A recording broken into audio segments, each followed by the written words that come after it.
He had President Bush's ear, was a guest at the State of the Union address. He relentlessly campaigned for America to throw Saddam Hussein out, under the premise that Iraq had the world's deadliest weapons. I believe that the U.S. will find Iraqi weapons of mass destruction. They certainly found the software. We have been talking to many of the scientists who were involved in these programs, and they confirm the manufacture of those weapons. Ahmad Chalabi's pronouncements and the intelligence he fed to U.S. officials influenced the Bush administration's decision to invade. And the information was spectacularly bogus. Now, Chalabi is being talked about as a serious contender to replace Nouri al-Maliki as Iraq's prime minister. The very idea brings back bad memories for some American observers. This is a crazy world, and I can't really believe this is a good leader for Iraq. On every single issue, he was either dishonest, self-promoting, or, vengeful towards his previous enemies.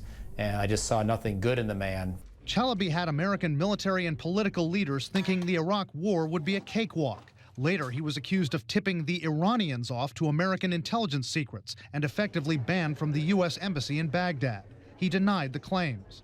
Before the war, Chalabi was convicted and sentenced in a massive bank fraud case in Jordan and escaped to London.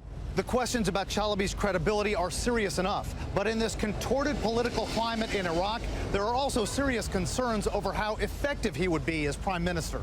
During the war, Chalabi, who's Shia, headed up the effort to push top Sunni leaders out of their jobs. But despite that, a spokesman for popular Shiite cleric Muqtada al-Sadr told us Sadr's followers, a key bloc in Iraq's parliament, believe Chalabi's a viable candidate who can work with Sunnis and unite the government. James Jeffrey, former U.S. ambassador to Iraq, likes Chalabi, calls him courageous, and says in the current spiral of violence, there aren't great alternatives. Iraq is disintegrating before our eyes. This is a total emergency situation.